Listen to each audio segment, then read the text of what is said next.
Bonjour à tous, on se retrouve pour une nouvelle vidéo. Donc une vidéo, la deuxième de ma série, vers le bac de philo. Donc cette fois qui porte sur la conscience. La conscience, donc on a déjà vu dans une première vidéo la liberté. Donc, si vous n'avez pas vu cette vidéo, je vous invite à aller la voir. Cette fois, ça va porter sur la conscience. Alors comment va se découper cette vidéo? Alors elle va se découper, excusez-moi, en trois parties. En trois parties donc. On va commencer donc par une introduction de la conscience, ce que c'est, etc. On verra ensuite différents auteurs, de nombreux auteurs, je crois qu'il y en a 6 ou 7 qu'on va étudier. Les visions différentes finalement des auteurs par rapport à la conscience. Et on terminera en troisième point avec les maîtres du soupçon. Donc les maîtres du soupçon, Karl Marx, Friedrich Nietzsche, et j'ai oublié le troisième, mais c'est pas grave. Alors, introduction à la conscience. Tac. Donc d'abord une question. Hein. La conscience amplifie-t-elle la liberté ou la contraint-elle? Il y a quand même un rapport avec la première vidéo. Donc voilà, donc avant de donner une définition de la conscience, on va d'abord introduire la notion avec le texte donc, de Gaston Berger. Alors Gaston Berger, donc, je vous donne ses dates, 1896-1960. Donc il est connu pour avoir étudié Husserl, Husserl qu'on verra juste après. Donc il a fait des travaux aussi sur la caractérologie et la prospective. Alors, qu'est-ce que nous dit Gaston Berger dans son texte? Alors, dans son texte, il nous dit que l'existence est un emprisonnement. On a accès à notre conscience, mais pas à celle des autres. On ne peut dans ce cas-là donc pas pleinement ressentir la douleur d'autrui. Et donc là, il fait la distinction en fait entre deux choses, donc la sympathie et l'empathie. Alors pour Gaston Berger, la sympathie, c'est supporter, enfin pas pour lui, pour beaucoup en fait, c'est supporter la souffrance d'autrui, être avec lui dans la douleur. L'empathie, c'est être capable de ressentir la même souffrance qu'autrui. Et pour Gaston Berger, c'est impossible. On ne peut pas ressentir la même souffrance qu'autrui. Pourquoi? Parce qu'en fait, on ne peut pas être dans sa tête, on ne comprend pas bien ce qu'il ressent. Et imaginons, j'ai un frère, on est frères jumeaux, on a le même âge, frères jumeaux, on a grandi ensemble, etc. Ben, même dans ce cas-là, je ne pourrais jamais ressentir pleinement sa souffrance, parce que je ne peux pas me mettre à sa place, je ne comprends pas ce qu'il ressent, car je ne suis pas lui. On ne partage pas notre conscience. Et là, il nous parle d'autre chose, Gaston Berger, de la pitié. Alors la pitié, c'est un sentiment de malaise qu'il faut évacuer. Quand on croise un sans-abri, par exemple dans la rue, on a de la pitié pour lui. Donc pour évacuer cette pitié, on va lui donner de l'argent. En fait, on a l'impression qu'on a fait une bonne action, mais finalement, est-ce que c'est pas égoïste de faire ça? Est-ce qu'on ne donne pas de l'argent à ce SDF, non pas pour l'aider, mais juste pour évacuer ce manque? Donc ça, c'est une question que pose Gaston Berger. Et on parle ensuite de l'ennui. Donc l'ennui, c'est quoi? C'est se rapprocher de soi-même finalement. Quand on s'ennuie, on ne fait rien, donc on pense à nous et à ce qu'on fait dans notre vie. Et donc c'est ça que sert le divertissement. Hein. Le divertissement sert à éviter l'ennui. Je ne m'attarderai pas sur le divertissement. Peut-être que j'en ferai une vidéo. Je vous renvoie d'ailleurs à la vidéo du précepteur sur Blaise Pascal et la vision du divertissement pour Blaise Pascal. C'est très intéressant.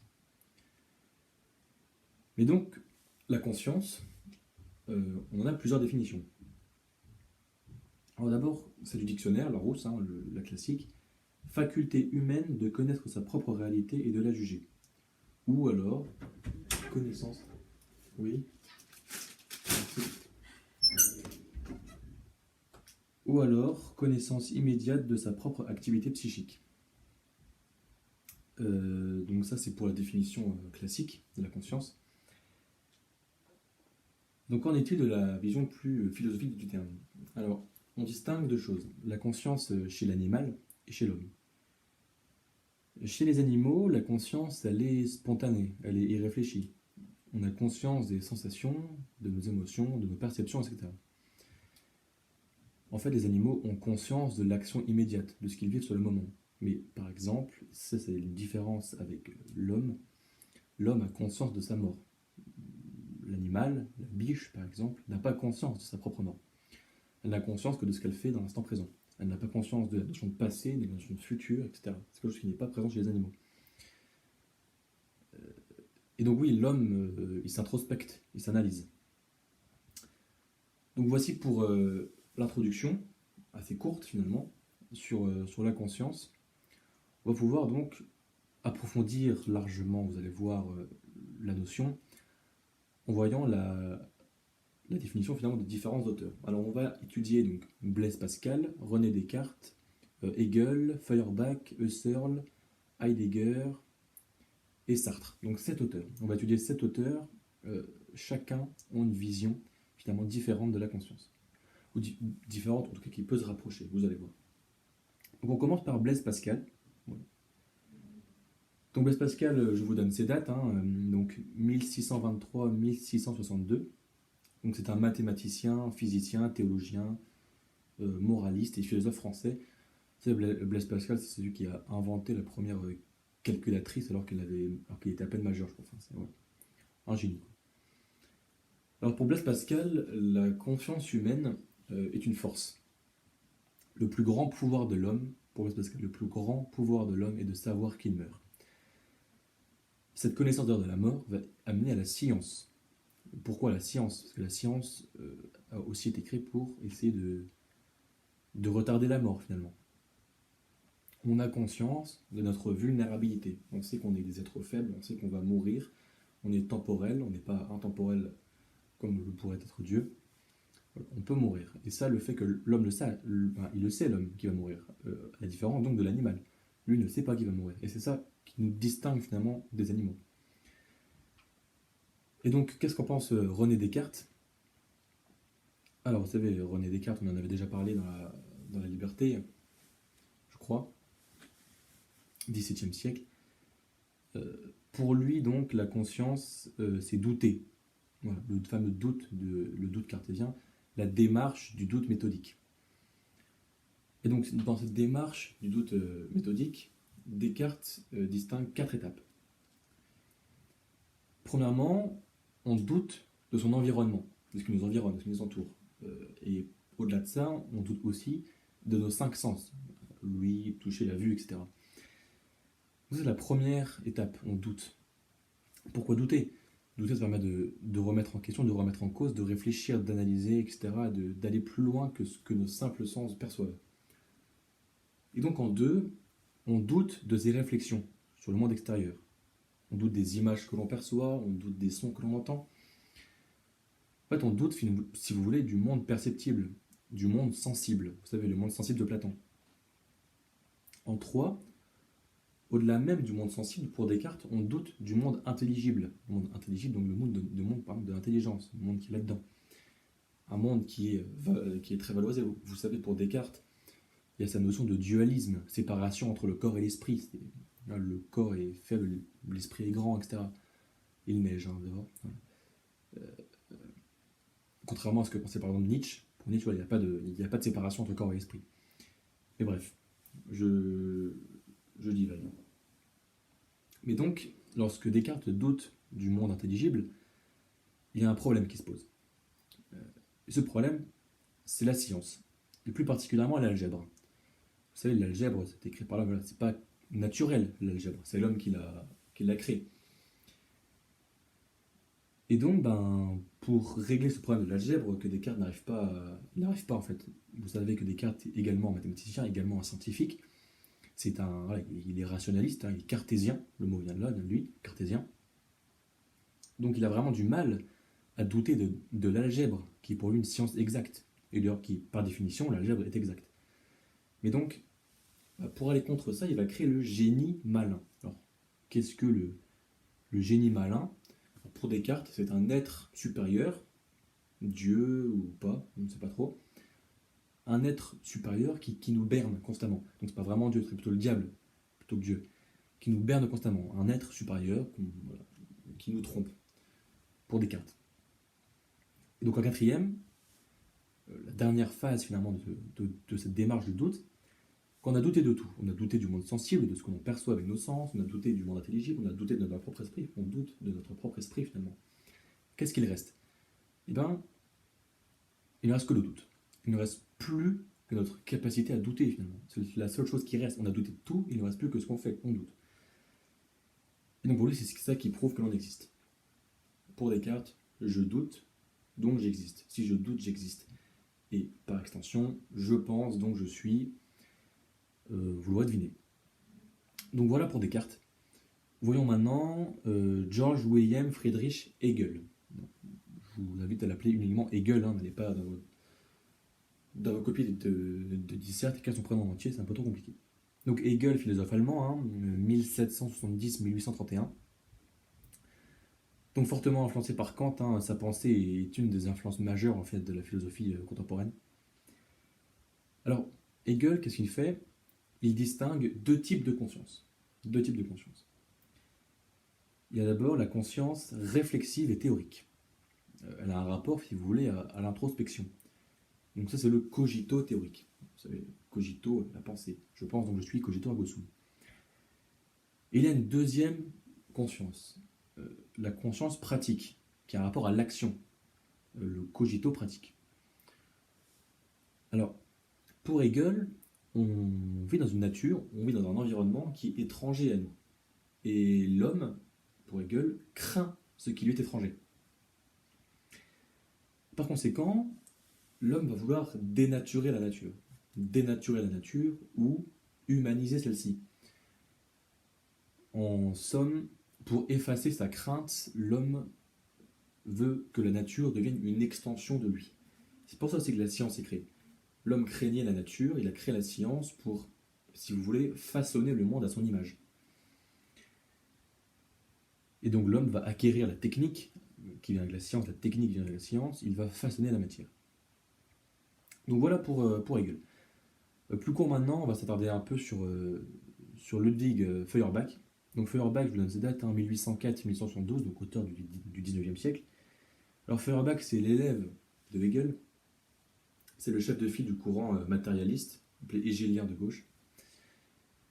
Et donc Feuerbach, il a, dans son ouvrage, L'homme et ce qu'il mange, donc voilà, L'homme et ce qu'il mange, c'est le titre de l'ouvrage. Dedans, il nous dit que l'homme, en fait, il mange ses réalisations. Alors ça peut vous paraître un peu étrange. Mais... En fait, pour Feuerbach, l'homme ne mange que ce qu'il modifie. L'homme humanise la nourriture. Alors, qu'est-ce que ça veut dire? C'est que l'homme, au lieu de manger une pomme, ou la pomme, les pommes, il va faire une tarte aux pommes. Il humanise la pomme, puisqu'il a fait une création, la cuisine. En fait, toute la cuisine en général, pour Feuerbach, c'est une humanisation, si vous voulez. On prend la nature, on l'humanise en créant la cuisine. Là, c'est plus l'homme modifie ce qu'il craint pour se sentir bien, il modifie même ce qu'il mange. Donc voilà, pour Feuerbach, c'est tout. C'est finalement cette idée de l'homme ne mange que ce qu'il modifie. Il nous reste trois philosophes. On va parler maintenant de Edmund Husserl, celui dont je parlais tout à l'heure. Donc Husserl, 1858-1938, ça c'est cette date. Donc fondateur de la phénoménologie. Alors la phénoménologie, je ne vous l'expliquerai pas ici parce que j'en ai pas les capacités et puis ce serait long.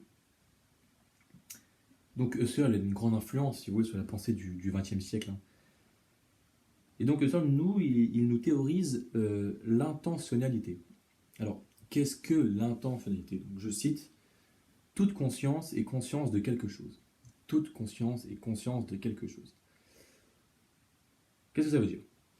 Alors, en fait, ma conscience, elle voit une expérience, elle voit une logique, elle voit un objet. Husserl, en fait, il nous dit autre chose. Il nous dit aussi que exister, c'est se tenir hors de soi. Lorsqu'on existe, pourquoi pas, c'est lorsqu'on interagit finalement avec les autres, on existe hors de nous. C'est que ce serait peut-être l'inverse finalement de l'introspection. L'introspection, c'est on est face à nous-mêmes, on est face à nos peurs, nos craintes, nos pensées. Exister, c'est être hors de nous, c'est-à-dire être constamment dans un monde hors de nous, communiquer avec les autres. Effectivement, toute conscience est conscience de quelque chose extérieur à elle. On a conscience des choses qui ne sont pas de nous, les objets, la matière. La conscience, donc, elle est active, elle agit. Alors, agir, l'étymologie du mot agir, l'origine du mot, c'est pousser devant soi. Lorsqu'on agit, on pousse devant nous. C'est ça que ça veut dire à la base. Se connaître, c'est s'éclater, etc. Bref. Donc voilà ce que nous dit pour conclure ça, parce que c'est un peu compliqué. Ce que nous dit Husserl également, c'est que l'intériorité, donc on y revient, l'introspection, n'est rien finalement sans l'extériorité, c'est-à-dire le rapport au monde. Si on n'avait aucun rapport au monde, on ne pourrait pas s'introspecter, si vous voulez. Donc voilà pour Husserl, et là on va s'attarder le plus longuement. C'est le philosophe sur lequel on va s'attarder le plus finalement, c'est Martin Heidegger. Donc Martin Heidegger, donne cette date, 1889-1976. Donc lui, c'est un peu quelqu'un qui est issu finalement de la pensée de Husserl, qu'on voit comme dans un certain ordre chronologique. Ça permet de mieux comprendre un peu les évolutions finalement de la pensée concernant la notion de conscience. Et donc l'intérêt finalement de Heidegger, il va se porter majoritairement sur le sens de l'être. Et donc là, ça va devenir complexe. Donc je vais vous demander d'être attentif. Alors, on revient du coup à la notion d'intentionnalité, donc théorisée par Husserl, donc, que Heidegger reprend. Il nous dit que ça c'est le Sein und Zeit. Alors, und Zeit, je prononce très très mal, c'est de l'allemand. Ça veut dire quoi? Ça veut dire être et temps. Voilà, l'être et le temps. Il définit quelque chose de très important, Heidegger. Il définit le Dasein. Alors, qu'est-ce que c'est que le Dasein? Parce qu'en fait, il y a différents Dasein, l'authentique et l'inauthentique. Alors, le Dasein, c'est littéralement être là. Voilà, être là. Il y a une nécessité d'exister, de se projeter vers ses possibilités d'action. C'est se projeter vers, exister, être hors de soi. On revient finalement toujours à la même notion que on voit déjà avec Husserl, c'est-à-dire lorsqu'on existe, lorsqu'on agit, on pousse devant nous, lorsqu'on existe, on existe hors de soi, toujours cette notion d'aller de l'avant, si vous voulez. Et donc oui, on se projette vers ces possibilités d'action, donc d'interaction, possibilité d'interaction, interaction avec le monde extérieur, encore une fois, l'inverse de s'introspecter finalement. Et donc du coup, oui, je vous disais justement qu'il y avait une distinction qu'on faisait dans le Dasein, l'authentique et l'inauthentique. Alors, l'authentique d'abord, c'est le jeu, moi, se pense soi-même, individuellement. Alors le jeu, il se questionne, il interroge, donc c'est nous, en fait c'est soi-même quoi. On se questionne, on interroge notre existence, notre rapport à la vie, à la mort. Il y a une dimension finalement de questionnement, de refus, celle de l'ennui. L'ennui, le temps long, lorsqu'on s'ennuie, on s'introspecte, toujours cette même idée qui revient finalement. Et également, en fait, quand on s'introspecte, vous savez, je pense que tout le monde connaît ça, vous pensez à vous parce que vous êtes, je sais pas, vous allez dormir, vous êtes dans votre lit, etc. Et vous vous introspectez, finalement, vous pensez à ce que vous avez fait aujourd'hui, votre vie, etc. Et il y a peut-être une forme de remise en question, des regrets qui arrivent, etc. Ça, c'est le jeu, le Dasein authentique. Je rappelle que le Dasein, c'est être là, exister, finalement. Et donc, il y a le Dasein inauthentique. Et donc, ça, c'est quoi? C'est le on. C'est plus le jeu, c'est le on. L'idée de collectivité. On se pense par le groupe, on agit en conformité. Et ça, vous allez voir, c'est très intéressant. On agit en fait en conformité, donc, dans l'agissement et non dans la réflexion. Des actions, encore une fois. On agit avec le groupe. Encore une fois, agir, pousser devant soi. Et donc, le temps passe plus vite, car ce n'est pas le nôtre, mais celui des autres. Je veux dire, on n'existe plus nous-mêmes, en fait. On s'approprie ce que pensent les autres, ce que font les autres, etc. On fait des choses pour les autres, pour et par les autres. Le rapport donc à la liberté change. On pense à celle des autres. Et là, il y a un phénomène d'identité de groupe qui se crée. Le problème principal du on, c'est l'aliénation. Donc l'aliénation, donc théorisée par Marx. Alors désolé, juste petit aparté. Cette vidéo sera plus longue que celle sur la liberté parce que la conscience c'est quand même un truc qui est plus complexe, en tout cas pour moi. Je trouve, hein, après chacun a son avis sur la question. Je trouve la conscience quand même assez complexe, donc voilà, J'essaye d'être clair, mais je pense pas être très clair parce que c'est assez compliqué. Mais voilà. J'aurai des retours, hein. Si je suis pas clair, vous me le direz, donc pas de problème avec ça. Et donc je ferme la parenthèse. L'aliénation. Donc l'aliénation, vous savez, c'est. Je vais prendre un exemple, ça va plus simple à comprendre. Imaginons donc on est dans l'idée de Marx, Marx qu'on verra après. On travaille dans une usine, je sais pas, Ford, c'est le Fordisme. On fait donc des voitures, des pièces de voitures, etc. Et donc, Fordisme, Ford, c'est le mec, Henry Ford, là qui va inventer finalement le travail à la chaîne. Donc, on travaille à la chaîne, on fait toujours la même chose finalement, on travaille à la chaîne. On fait toujours la même chose, etc. Donc, il y a cette idée de. On est dépossédé de nous finalement. Notre force de travail finalement ne nous appartient plus. Tout ce qu'on crée, etc., on devient aliéné. C'est-à-dire que. En plus, c'est marrant parce que c'est un mot qui est simple à expliquer, je trouve, mais là, je sais pas, j'ai un peu du mal à trouver mes mots. On vit hors de nous. On ne réfléchit plus, il n'y a plus cet effort de réflexion qui est fait, c'est-à-dire que tout ce qu'on crée finalement, on le crée pour les autres. Le travail à la chaîne, ça s'inscrit parfaitement dans le design d'authentique. On vit pour le groupe, il y a un phénomène d'identité de groupe. C'est ça en fait, on ne vit plus pour nous. On crée pour les autres, on crée pour une chaîne de production, on est inscrit dans une chaîne, on est dépossédé, on est aliéné. Notre esprit finalement ne nous appartient plus, on nous prend notre esprit. C'est ça que ça veut dire. Donc il existe également des structures existentielles. C'est quoi ça? C'est le temps, la vérité, le loisir. Et ça, c'est celle du Mitsein. Alors là, vous dites Dasein, Mitsein, Sein and Zeit, je vous au début. C'est compliqué, mais vous allez voir que finalement, pas tant que ça. Le Mitsein, ça veut dire littéralement donc être avec. Être avec. À différence donc du Dasein, qui signifie être là. Et donc le design, le Mitsein, c'est ce que je vais vous expliquer. Alors en fait, on est distant vis-à-vis d'autrui, les autres. Et donc pour combler cette distance, ça c'est intéressant. Pour combler cette distance, parce que je trouve ça intéressant parce que c'est très actuel en fait. Pour combler la distance avec les autres, le groupe, il y a deux méthodes. D'abord, faire comme les autres. On crée un lien social en s'identifiant en groupe. On vit par et pour le groupe. Je vis comme les autres. En fait, c'est vraiment être un mouton. Il y a un groupe, il y a une mode, effet de mode. Je sais pas, c'est comme au collège, là. Les Stan Smith sont à la mode. Et ben, on veut faire comme les autres, on s'en achète pour faire partie du groupe, pour s'identifier au groupe, pour prendre les mêmes chaussures qu'eux. Ben, c'est parfaitement la même chose.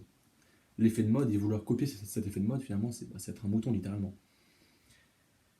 En gros, c'est une intégration issue de la copie et du mimétisme. On veut imiter les autres pour qu'ils nous acceptent dans le groupe. Donc finalement, la méthode du mouton, si vous voulez. Il y a une deuxième méthode, se distinguer des autres. En fait, il y a une autre méthode pour qu'on veut être dans un groupe, il y a une autre méthode que leur ressembler, c'est se distinguer d'eux. On s'extirpe du groupe en se démarquant. On va susciter l'admiration, on veut en tout cas susciter l'admiration et le respect en allant au-delà, en étant original par exemple, en s'habillant différemment. Si on reste dans l'exemple des habits ou des chaussures, on prend des chaussures originales ou voilà, qui sont cool mais que personne ne porte, etc. Se démarquer pour que les autres se disent waouh, tout stylé. Et donc en faisant ça, en fait, en se démarquant, en étant original finalement, le groupe se réunit autour de nous. Et on crée des liens en fait, on réduit la distance. Donc finalement, ça revient même que les imiter, ou que c'est par un autre processus. Et donc Heidegger dit en fait qu'on fait tous un peu des deux. Pour Heidegger, on fait tous les deux. On a tous en nous un processus d'imitation. On est tous impactés par la mode. Je veux dire, c'est pas parce qu'on met des chaussures différentes qu'on n'est pas impacté par la mode. Vous comprenez bien. Donc on peut se démarquer, on se démarque tous, on a tous des choses qui nous diffèrent des autres. On se démarque tous, mais en même temps, on imite tous quand même un peu les autres. On fait tous les deux. Donc voilà pour Heidegger. Donc, je vous dis, je suis resté très longtemps sur Heidegger parce que c'était long, je l'ai prévenu. Et donc on finit ce grand B par Jean-Paul Sartre. Donc Sartre 1905-1980. Donc représentant du courant existentialiste, il influence la pensée intellectuelle et politique française au XXe siècle. Donc Sartre qui était un communiste. Alors, Sartre, il théorise l'existentialisme athée. C'est très très beau, la neige, etc. C'est tout de fou. Sartre, il théorise l'existentialisme athée. Donc, pour Sartre, je cite, et ça c'est une phrase que vous devriez retenir, parce que ça peut être utilisé dans une copie, c'est une citation simple à retenir. L'existence précède l'essence. Qu'est-ce que ça veut dire? L'essence étant Dieu.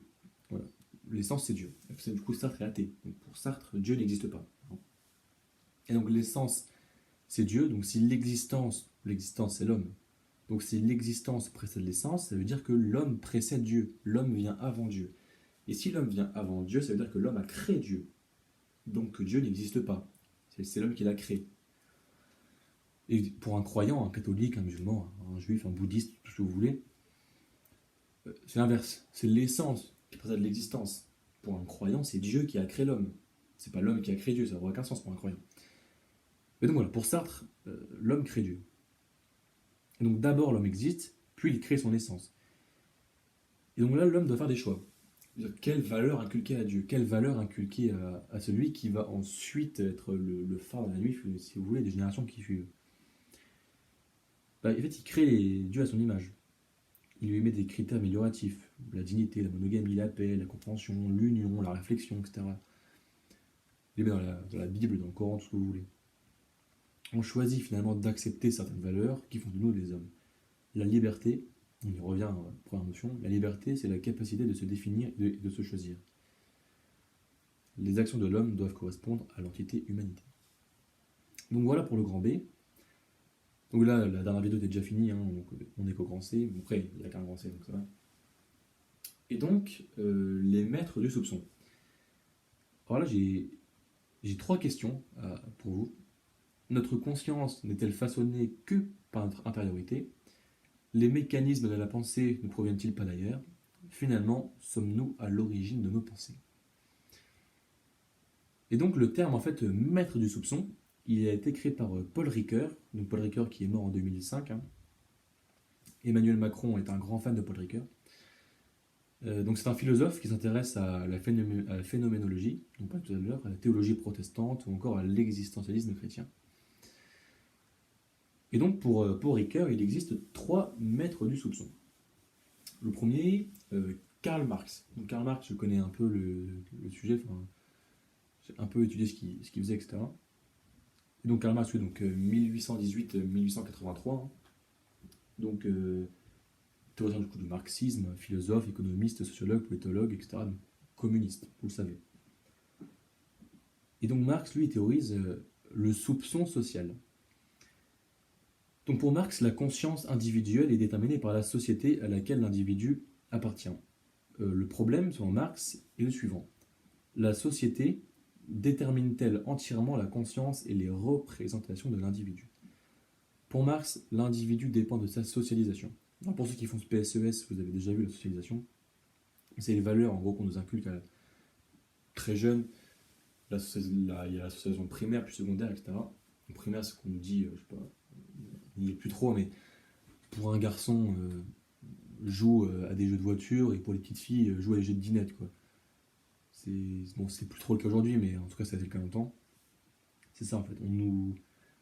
Dès le plus jeune âge, par exemple, on dit aux filles, tu feras la cuisine, tu feras le ménage, quoi.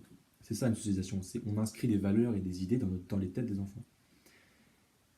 Et moi, pour Marx, l'individu, il est déterminé par ça. Et qu'est-ce qui fait la socialisation? C'est la société. Donc, par conséquent, pour Marx, l'individu est modelé par la société dans laquelle il se trouve. Le mode, on va parler un peu plus économique, etc. Le mode de production domine sur tout le reste. Cela détermine les rapports de propriété, donc la classe sociale. Vous savez, les moyens de production, il y a ceux qui les détiennent, les moyens de production, donc la classe bourgeoise, et ceux qui sont utilisés pour faire tourner la machine de production, donc les prolétaires, ceux qui sont dépossédés de leurs moyens de production, leur force de travail. On achète leur force de travail, c'est ça que nous dit Marx. Et donc l'auteur distingue 2 choses. L'infrastructure et la superstructure. Alors l'infrastructure, c'est ce qui régit une société. Le climat, les ressources naturelles, donc qui déterminent les conditions de production. Il existe différentes forces productives, technologies, outils, les machines, etc. et des différents rapports de production, donc classe sociale, animation, etc. Donc l'infrastructure, donc climat, etc., détermine la superstructure. Et donc la superstructure, c'est les lois, la politique, la religion, la science, la philosophie, etc., la conscience individuelle, ma liberté, ou encore l'art. Euh, un exemple, imaginons que tu vis en Alaska, c'est-à-dire les conditions climatiques, les ressources qu'il y a, etc., pour Marc en tout cas, déterminer ensuite ce qui se passera, du genre l'art, etc., quoi. L'art européen n'est pas le même que l'art d'Amérique du Nord parce que c'est pas les mêmes conditions climatiques, etc. Même si l'Amérique du Nord a des conditions climatiques qui varient énormément d'est à l'ouest. Mais bref, on passe à Nietzsche. Donc Nietzsche, monument de la philosophie, je pense que je ferai une vidéo consacrée exclusivement à lui, hors programme, hein, juste pour le plaisir. Donc Nietzsche, c'est date 1844-1900, donc adversaire du nihilisme, hein. Il est très connu pour ses travaux philosophiques sur Dieu, la volonté de puissance, énormément de choses. Alors, Nietzsche, lui, c'est pas le soupçon social qui nous dit, c'est le soupçon quant aux croyances humaines. Donc, les religions influencent la conscience humaine. Donc, le problème pour Nietzsche, quelle est la nature de la conscience? Alors, pour Nietzsche, il y a nos actions personnelles, nos pensées intellectuelles. Pour pouvoir communiquer mes pensées, pour pouvoir vous dire, je pense à quelque chose, pour pouvoir vous le transmettre. Eh bien, je dois transformer ma conscience en langage. Je pense à, je pense à un cheval, donc j'ai conscience du cheval, il faut que je traduise ça en langage. Et donc, pour Nietzsche, le langage, c'est un repère pour le troupeau. C'est ce qui lie des gens, c'est ce qui lie un groupe, encore une fois. Le langage, il est commun à tous, il ne possède pas de capacité descriptive suffisante. C'est-à-dire que pour Nietzsche, le langage est trop faible par rapport à la conscience humaine. Le langage, notre parole, ne permet pas d'exprimer tout ce qu'on pourrait exprimer, tout ce que notre conscience pense. Dire quelque chose, c'est rabaisser nos pensées. Je pense quelque chose, je le dis, je la rabaisse, la pensée. Pourquoi je la rabaisse? Parce que je n'arrive pas à exprimer concrètement tout ce que j'aurais pu dire, avec un langage plus complet. Vu que le langage donc vulgarise la pensée, la poésie a tenté de régler le problème en créant les figures de style. Et finalement, du coup, pour Nietzsche et même pour beaucoup, le seul langage en fait universel, c'est celui des chiffres. Les maths, c'est un langage propre à tout le monde. Dire 1 plus 1, tu habites n'importe où sur Terre, le 1 plus 1, il restera le même. C'est un langage universel. Avec l'écriture, donc, on parle le rapport à la pensée initiale. C'est pour ça qu'on doit interpréter l'écriture. On doit redonner une valeur à ce qui n'en a pas. Une valeur, j'ai dit. Une valeur à ce qui n'en a pas. Donc on va finir par Freud, finalement. Donc Freud va nous permettre de faire un parallèle finalement, avec la troisième notion, la prochaine vidéo, sur l'inconscient, la conscience, l'inconscient. Donc Freud a un soupçon du psychiome humain. Donc voilà, du coup, Neuge en fait, précurseur de la psychologie moderne, c'est évidemment le plus grand théoricien de la psychologie, et également le plus grand théoricien de l'inconscient. Donc on va faire un parallèle intéressant. Donc en d'autres termes, donc l'inconscient, on fait le pont. Laisse tomber. Le problème. Le problème, donc selon Freud, personne ne souhaite travailler sur l'inconscient, car pour certains, c'est une recherche qui serait un non-sens.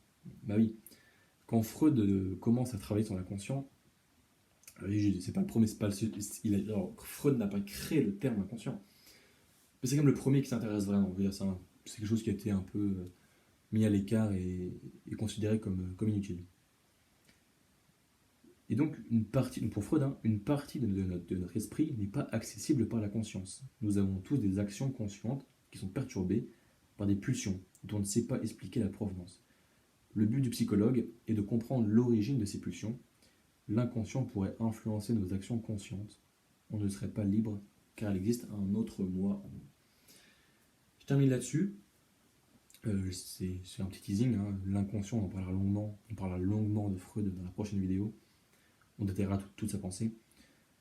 Ça paraît intéressant, donc la conscience, pour les auteurs, donc c'est d'être libre. Finalement, du coup, pour Freud, il y a quelque chose qui régit notre conscience, l'inconscient. Donc voilà pour cette vidéo, donc 10 minutes plus longue que la précédente. Désolé, je voulais faire ça tenir en moins d'une demi-heure. Mais je suis resté longtemps sur Heidegger en fait, et puis même en général, c'est un thème qui demande quand même beaucoup de réflexion et c'est assez compliqué. J'espère donc que ça vous a plu. Donc, je rappelle mon Instagram, Gabin pendant 100, si vous avez des questions sur ce que je viens de vous dire. Ou sinon, les commentaires de la vidéo, les commentaires, etc. Mettez un pouce bleu, ça fait toujours plaisir. Abonnez-vous à la chaîne Le Coin Culture. Il y aura beaucoup de vidéos qui vont arriver, je pense. Donc voilà. Merci beaucoup pour le visionnage, hein, et au revoir.